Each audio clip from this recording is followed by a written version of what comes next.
Kottayam തിരുവാതുക്കലിലെ ഇരട്ടക്കൊലപാതകം CBI സംഘം കൊലപാതകം നടന്ന വീട്ടിൽ കൊല്ലപ്പെട്ട വിജയകുമാർ മീര ദമ്പതികളുടെ മകനായ ഗൗതത്തിന്റെ മരണത്തിൽ നേരത്തെ CBI അന്വേഷണത്തിന് ഉത്തരവിട്ടിരുന്നു. CBI ഉദ്യോഗസ്ഥർ പോലീസ് ഉദ്യോഗസ്ഥരുമായി ചർച്ച നടത്തുന്നു. വിവരങ്ങളുമായി ഗോകുൽ രമേശ് ഉണ്ട്. ഗോകുൽ, മകന്റെ മരണത്തിൽ CBI അന്വേഷണം തുടങ്ങുന്ന പ്രാരംഭഘട്ടത്തിലായിരുന്നു മാതാപിതാക്കളുടെ ഈ അരുംകൊല. ഇപ്പോൾ ഇത് രണ്ടും തമ്മിൽ ഒരു ബന്ധമുണ്ടെന്ന് സൂചിപ്പിക്കുന്ന തരത്തിലാണോ അവിടെ നിന്ന് ലഭിക്കുന്ന വിവരങ്ങൾ? എന്തൊക്കെയാണ് വിശദാംശങ്ങൾ? അഖില, അത്തരത്തിലുള്ള ചില ആരോപണങ്ങളും അല്ലെങ്കിൽ സംശയങ്ങളും കൂടി ഉയർന്നു വന്നിട്ടുണ്ടായിരുന്നു. ഈ രണ്ട് സംഭവങ്ങൾ തമ്മിൽ എന്തെങ്കിലും ബന്ധമുണ്ടാകുമോ എന്നുള്ള കാര്യത്തിൽ. എന്തായാലും ആ കാര്യങ്ങളിൽ ഒരു സ്ഥിരീകരണം ഉണ്ടാക്കുന്നതിന് വേണ്ടി കൂടിയിട്ടാണ് CBI സംഘം ഇങ്ങോട്ടേക്ക് എത്തി അന്വേഷണത്തിന് പ്രാരംഭം കുറിച്ചിരിക്കുന്നത് എന്നാണ് നമുക്ക് മനസ്സിലാക്കാനായിട്ട് സാധിക്കുന്നത്. അല്പസമയം മുമ്പാണ് തിരുവനന്തപുരത്ത് നിന്നുള്ള CBI സംഘം ഈ കൊലപാതകം നടന്ന തിരുവാതുക്കലെ ഈ വീട്ടിലേക്ക് എത്തിച്ചേരുകയുണ്ടായത്. തിരുവനന്തപുരത്ത് നിന്നുള്ള CBI സംഘമാണ് എത്തുകയുണ്ടായത്. ഈ 2017, അതായത് ഒരു 8 വർഷത്തോളം മുമ്പ് 2017 ജൂൺ മാസം 2-ാം തീയതിയായിരുന്നു ഇത്തരത്തിൽ മകൻ ഗൗതമിൻ്റെ മരണം സംഭവിക്കുകയുണ്ടായത്.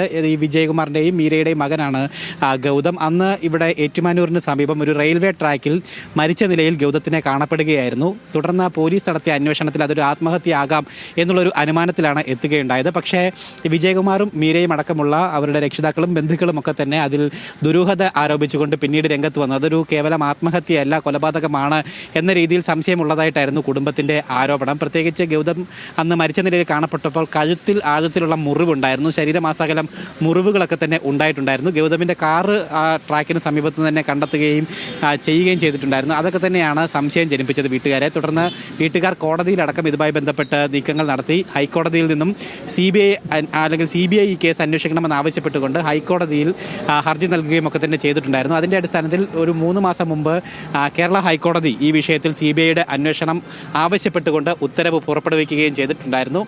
പക്ഷേ അതിനുശേഷം CBI അന്വേഷണം ആരംഭിച്ചതായിട്ടുള്ള വിവരങ്ങളൊന്നും ലഭ്യമായിരുന്നില്ല. അതൊരുപക്ഷെ അതിനുള്ള നടപടിക്രമങ്ങളിലായിരുന്നിരിക്കാം. എന്തായാലും ആ പ്രാരംഭഘട്ടത്തിൽ തന്നെയാണ് ഇത്തരത്തിൽ അമ്മയുടെയും അച്ഛൻ്റെയും, അതായത് വിജയകുമാറിൻ്റെയും മീരയുടെയും മരണം കൂടി ഇന്ന് സംഭവിക്കുകയുണ്ടായത്. എന്തായാലും ഈ സംഭവത്തിലും അതുമായി എന്തെങ്കിലും ബന്ധമുണ്ടോ, ഗൗതമിൻ്റെ മരണവുമായി ബന്ധമുണ്ടോ എന്നുള്ള കാര്യമായിരിക്കും പ്രധാനമായിട്ടും CBI അന്വേഷിക്കുന്നുണ്ടാവുക. CBI സംഘം ഇപ്പോൾ അകത്ത് ഇവിടെയുള്ള പോലീസ് ഉദ്യോഗസ്ഥരുമായിട്ടൊക്കെ തന്നെ ചർച്ച നടത്തുകയും അവിടെ നിന്നും വിവരങ്ങൾ ശേഖരിക്കുകയും ഒക്കെ തന്നെ ചെയ്യുകയാണ്. എന്തായാലും ഈ രണ്ട് സംഭവങ്ങൾ തമ്മിൽ ബന്ധം ഉണ്ടാകാൻ ഇടയില്ല എന്നുള്ളതാണ് കോട്ടയം ജില്ലാ പോലീസ് മേധാവി അല്പസമയം മുമ്പ് മാധ്യമങ്ങളോട് പ്രതികരിക്കുകയുണ്ടായത്. ആ സംഭവം അല്ലെങ്കിൽ ഈ കൊലപാതക സംഭവത്തിൽ എന്തായാലും പോലീസിൻ്റെ അന്വേഷണം ഇപ്പോൾ പുരോഗമിച്ചുകൊണ്ടിരിക്കുകയാണ്. എത്രയും വേഗം തന്നെ പ്രതിയെ പിടികൂടാൻ സാധിക്കുമെന്ന് കോട്ടയം ജില്ലാ പോലീസ് മേധാവി മാധ്യമങ്ങളോട് പ്രതികരിക്കുകയും ചെയ്തിട്ടുണ്ടായിരുന്നു. അതിന് ഉപോത്ഫലകമായിട്ടുള്ള തെളിവുകൾ ഈ ഭാഗങ്ങളിൽ നിന്ന് തന്നെ ലഭ്യമായിട്ടുണ്ട് പോലീസിന് എന്നും SP വിവരം ധരിപ്പിച്ചിട്ടുണ്ടായിരുന്നു. പ്രത്യേകിച്ച് കോടാലി പോലെയുള്ള ഉപകരണം ഉപയോഗിച്ചുകൊണ്ടാണ് ഈ കൊലപാതകം നടത്തിയിരിക്കുന്നത് എന്നുള്ളത് കാര്യം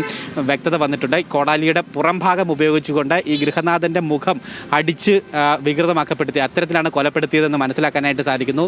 ഈ മീരയെയും ആ രീതിയിൽ തന്നെ കോടാലി ഉപയോഗിച്ചുകൊണ്ട് തന്നെയാണ് മുറിപ്പെടുത്തി കൊലപ്പെടുത്തുകയായിരുന്നു എന്നാണ് നമുക്ക് ലഭിക്കുന്ന വിവരം. രണ്ടുപേരുടെയും മുഖം ആഴത്തിലുള്ള മുറിവുകൾ ഉണ്ടായിരുന്നു. മുഖം വികൃതമാക്കപ്പെട്ട രീതിയിലായിരുന്നു. മൃതദേഹങ്ങൾ വിവസ്ത്രമാക്കപ്പെട്ട രീതിയിലുമായിരുന്നു ഇതിനുള്ളിൽ നിന്നും കണ്ടെത്താനായിട്ട് സാധിക്കുകയുണ്ടായത്. ഒപ്പം ഈ കൊല ചെയ്യാൻ ഉപയോഗിച്ച കോടാലി ഇവിടെ നിന്നും കണ്ടെടുത്തിട്ടുണ്ട്. പ്രതി ഇവിടെ എത്തിയത് മതിൽ ചാടിയാണ്.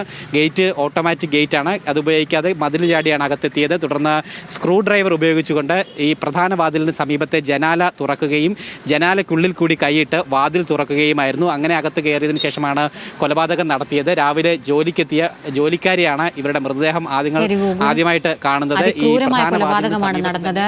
ആശയക്കുഴപ്പങ്ങളുടെ ചുരുളഴിക്കേണ്ടതുണ്ട്. ഇപ്പോൾ സംഭവ സ്ഥലത്ത് CBI ഉദ്യോഗസ്ഥരും എത്തിയിരിക്കുന്നു. റിപ്പോർട്ടുമായി ബന്ധപ്പെട്ട കൂടുതൽ വിവരങ്ങൾ അടുത്ത മണിക്കൂറുകൾ നമുക്ക് ലഭിക്കും. മറ്റു റിപ്പോർട്ടുകളിലേക്ക്.